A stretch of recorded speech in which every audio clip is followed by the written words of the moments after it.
Hello everyone, I am Netrabala. मैं उन सब प्यारे बच्चों एवं प्रिय मित्रों का तहे दिल से इस चैनल पर स्वागत करती हूं जो मुझसे जुड़े हैं और जो लोग मुझसे जुड़ने जा रहे हैं। मैं उन बच्चों की यूट्यूब चैनल के द्वारा हेल्प करना चाहती हूं जो पढ़ना तो चाहते हैं लेकिन फाइनेंशियली स्ट्रांग ना होने के कारण वे ट्यूशन या कोचिंग पर मनी नहीं स्पेंड कर सकते हैं। मैं ऐसे बच्चों को ऊपर उठाने में हेल्प करना चाहती हूं ताकि ये बच्चे भी लाइफ में नई उमंग से आगे बढ़े। बस मुझे सभी बच्चों की तरफ से उत्साह दिखता रहे ताकि मैं बच्चों की प्रॉब्लम्स को दूर कर सकूं और ऐसे बच्चों को राइट डायरेक्शन दे सकूं। ये सब मैं इसलिए कह पा रही हूँ क्योंकि मैं खुद 11th तथा 12th के बच्चों को पढ़ाती हूँ और बच्चों की प्रॉब्लम्स को और पेरेंट्स की प्रॉब्लम्स को बेखूबी से अनुभव करती हूँ।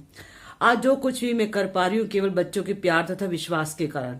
कुछ बच्चों ने मुझसे आग्रह किया कि मैडम इस तरीके की वीडियो बनाओ जिससे हम 11th से 12th में हम चढ़े हैं ताकि हम 12th में अच्छे से कैसे पढ़ाई कर सकें। तो सबसे पहले तो उन सभी बच्चों को मैं कांग्रेचुलेशन करती हूँ जो बच्चे 11th से 12th में चढ़े हैं। बेटा एक बात आपको ध्यान रखनी है, 11th क्लास तो हमारी होम एग्जाम थी जिसमें मेरे को लगता है ज्यादातर बच्चों को डर नहीं था कि हाँ जी, उनको लगता था हम पास तो हो जाएंगे। तो हमारे को सबसे पहले ये सोचना है कि 12th क्लास इतनी मुश्किल नहीं है, वो आसान है। लेकिन आसान किन लोगों के लिए हो सकती है? आपके 11th में कोई भी टाइप के मार्क्स आए हों वो कोई बात नहीं है, लेकिन अगर आप अभी मैं कुछ आपको टिप्स देना चाहती हूँ। अगर 12th में आप अच्छे से स्टडी करना चाहते हैं तो कुछ बातों को आप ध्यान रखिए। वो कौन सी है? जैसा कि मैंने सामने लिखा है, सबसे पहले तो आप अपनी थिंकिंग को पॉजिटिव बनाइए। आप अपनी सोच को सकारात्मक रखिए कि मैं मतलब नेगेटिविटी तो लाने मत दीजिए। पहला तो ये आप ध्यान रखिए। सेकेंड है, आप हार्ड वर्क, कड़ी मेहनत कीजिए।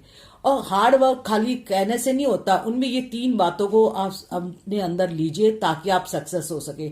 एक तो डेली स्टडी, जो भी टीचर्स आपको पढ़ाए उस स्टडी को डेली घर जाके पढ़िए। टीचर कोई भी आपको एग्जाम्पल देती है वो अपनी रफ कॉपी पे लिखिए ताकि घर जाके आप उसको लिखें। उसके ऊपर आप नोट्स बनाएं। जो भी टॉपिक टीचर्स आपको पढ़ा रही है तो आपको नेक्स्ट नोट्स बनाने जरूरी है ताकि आप इजीली जो है उस बात को और अच्छे से एलोबरेट करें और समझ सके जब आपका एग्जाम आए। और सबसे जो नेक्स्ट बात मैं बताना चाह रही हूँ कि आप कंपटीशन की भी तैयारी कीजिए क्योंकि आपको 12th के बाद कोई ना कोई कंपटीशन में आना है तो आपको ये तैयारी करनी है। तो ये आपकी positive thinking plus hard work ये सक्सेस कहलाता है। लेकिन हार्ड वर्क में मैंने बताया ये 3 चीजों का होना जरूरी है। अब कुछ बच्चे कहेंगे, जैसे स्टूडेंट्स आपके जो 11th से 12th में चढ़े वो 3 टाइप के स्टूडेंट्स थे। एक तो वेरी गुड स्टूडेंट जिसको हम आउटस्टैंडिंग कह सकते हैं, जो बड़े कॉन्फिडेंट थे, उनको वो फोकस थे स्टडी की तरफ, उनको कोई ऐसी बात नहीं, उनको पता है हमें क्या करना है। वो ये वाले टाइप के स्टूडेंट तो ये सारी चीजों को फॉलो ऑलरेडी कर रहे हैं। लेकिन कुछ बच्चे ऐसे थे जो एवरेज स्टूडेंट थे 11th में, जो 12th में तो चढ़ गया है लेकिन उन्हें पता है हमारे बहुत अच्छे मार्क्स नहीं आए लेकिन ठीक है हम पास हो गए, 50-50% अपना रिजल्ट था। ऐसे बच्चों को फोकस करनी स्टडीज में शुरू से, और उन बच्चों को इन सब बातों को बहुत ध्यान देना है ताकि ये वाले बच्चे भी वेरी गुड स्टूडेंट तक पहुंच सके। अब ऐसी बिलो एवरेज बच्चे, कुछ तो बच्चे थे ओहो पास होने का भी डर था लेकिन वो कैसे भी करके पास हो गए, वो बड़े खुश हो गए जी चलो हम तो पास हो गए।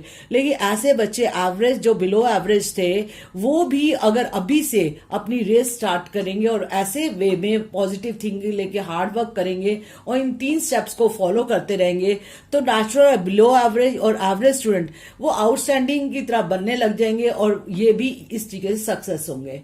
अब आपको सफलता केवल कहने से नहीं मिलेगी लेकिन बेटा आपको ये सारी चीजों को प्रैक्टिकली फॉलो करना पड़ेगा तब जाके आपको कुछ हासिल होगा। अब कुछ बच्चे जो है 11th से 12th में है वो कहेंगे हमारे जैसे मेन कॉमर्स का सब्जेक्ट है 3 है, accounts, business study and eco.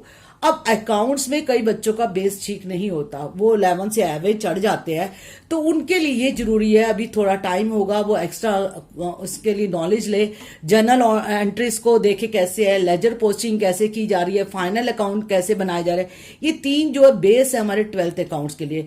मेरी वीडियो भी बनी हुई है इनके ऊपर, आप उनको भी देख सकते हैं कि आपकी जर्नल एंट्री कैसे की जाती है, फाइनल अकाउंट कैसे बनाया जाता है, क्योंकि 12th में हमारे अकाउंट से रिलेट करते हैं।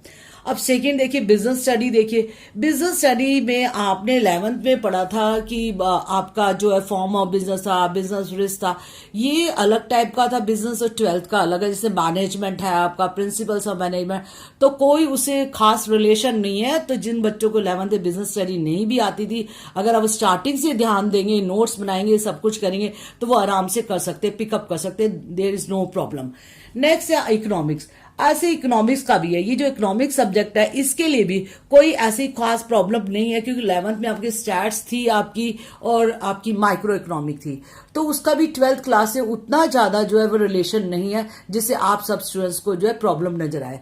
तो मेरा कहने का मतलब है, अगर ये जो मैंने एक चार्ट सा बनाया, अगर सब स्टूडेंट्स 12th में स्टार्टिंग से ही, अभी जो कई स्कूलों में 12th स्टार्ट हो चुकी होगी, कई स्कूलों में 12th स्टार्ट होनी है, तो उन बच्चों को अगर अपना कैरियर बनाना है, देखो जो भी बच्चा जो है ना अच्छे से अपने आप को प्रिपेयर शुरू से ही कर रहा होता है, तो वो एक टाइम पे अपने टॉप लेवल पे पहुंचता है। अब आपकी मान लो 365 डेज है, 365 डेज में अगर आपके घरों में कई फंक्शन होंगे, कुछ भी, ठीक है, सब चीजें अटेंड कीजिए, वो नहीं मैं कह रही कि मत करो, लेकिन अपना जो स्टडी का टाइम है, जो मैंने यहां लिखा डेली स्टडी या मेक्स नोट्स, ये सब जो चीजें हैं साथ साथ चलती रहनी चाहिए। आप उसको कैसे करेंगे वो आपने सर्कमस्टांसेस के अकॉर्डिंग करें, लेकिन जो आपने प्लान आउट कर लिया उस प्लान में कमिटमेंट अपने आप से होनी चाहिए। कई बच्चे प्लान तो बहुत अच्छा बनाते हैं, हाँ जी आज आप कर लेंगे, लेकिन वो अपने आप से कमिटमेंट नहीं कर पाते। तो ऐसे बच्चों को लिए मैं कहना चाहती हूँ कि वो बच्चे अपनी जो है कमिटमेंट सही करें, क्योंकि 12th क्लास की रेस जो है बेटा अब आपकी स्टार्ट हुई, चाहे वो किसी भी कैटेगरी का बच्चा हो। जैसा मैंने 3 कैटेगरीज के स्टूडेंट बताए हैं, किसी भी कैटेगरी का स्टूडेंट हो, अगर वो शुरू से ही अभी, क्योंकि 12th क्लास स्टार्टिंग रेस है, वो ये तीनों कैटेगरी के बच्चे ये तो कर ही रहे हैं फोकस। अगर ये लोग भी अपने आप को ऊपर उठाना चाहते हो, ये भी उठाना चाहिए। ऐसा नहीं है कि ये टॉपर नहीं बन सकते, बिल्कुल 100% बन सकते हैं, लेकिन इनमें भी ये जुनून, ये पागलपन होना चाहिए पढ़ाई का, पॉजिटिव थिंकिंग का, हार्ड वर्क। और एक तो नेगेटिविटी से सारे तुम लोग दूर रहो कि अरे तू तो कुछ कर नहीं सकता, अब तू क्या करेगा, 11वीं में नहीं करा, 11th में नहीं करा। अरे ऐसा कुछ नहीं है, आपने अगर 11th में नहीं करा कोई बात नहीं है, लेकिन 12th में अगर आप स्टार्टिंग से फोकस हो जाओगे, तो मैं पक्का कहती हूं, 100% गारंटी इस बात की कि आप लोग जो है अपनी without any difficulty, without any facing problems, आप 12th में बहुत बहुत अच्छे मार्क्स ला सकते हो। मुझे लगता है कि ये आप सबको छोटी सी, मैंने शॉर्ट में आपको एक वीडियो बना के दी है ताकि सभी बच्चों को काम आ सके। फिर भी कोई और भी प्रॉब्लम होगी बेटा, मैं बिल्कुल हेल्प करूंगी, लेकिन ये ध्यान रखे डेली रूटीन के अंदर ये 5 पॉइंट, ये 2 मेन पॉइंट है, पॉजिटिव थिंकिंग, हार्ड वर्क। रोज अपने ना कमरे के अंदर जब स्टडी करते हो एक चार्ट लगा लो, ये वाला चार्ट लगाने के बाद देखो अरे ये हमने करना है, ये देखो, फिर तभी आपको सक्सेस मिल पाएगी। डेली आते जाते आप पढ़ेंगे जी, ओहो ये लिखा हुआ है, चलो जी पढ़ो, ठीक है ना। आपको कोई भी काम करना है, लेकिन बाद में अपने रूम के आगे अगर ये लगा होगा, जहाँ स्टडी करते हो, कोई कहीं भी किसी भी कॉर्नर पे लगा हो, सामने जहां पढ़ रहे होते हो वहां पे लगा, रोज डेली अगर हम देखते हैं तो नेचुरल कुछ ना कुछ फीलिंग पॉजिटिव आती है।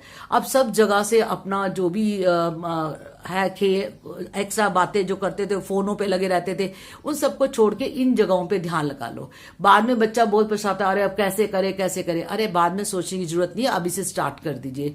I hope you understand my each and every points और टिप्स, जो मैंने इंपॉर्टेंट टिप्स दी है, जो मेरी तरफ से मुझे लगा है, जो बच्चे सक्सेस होते हैं। क्योंकि मैं 11th 12th के बच्चों को ऑलरेडी पढ़ा रही हूँ, वो मुझे पता है बच्चों की क्या प्रॉब्लम्स होती है, पेरेंट्स की भी प्रॉब्लम्स होती है, और मैं चाहती हूँ मैं सभी बच्चों को, क्योंकि कई बच्चे जो है इतना मनी अफोर्ड नहीं कर पा रहे हैं, तो मैं चाहती हूँ मेरी हर लेसन की वीडियो भी है, आप हर लेसन की वीडियो भी देखते रहे, ताकि आपको पता चले कि कैसे हमने आगे बढ़ना है।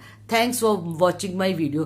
प्लीज अगर मेरी वीडियो अच्छी लगे तो प्लीज शेयर भी कीजिए और लाइक एंड कमेंट्स भी करिए।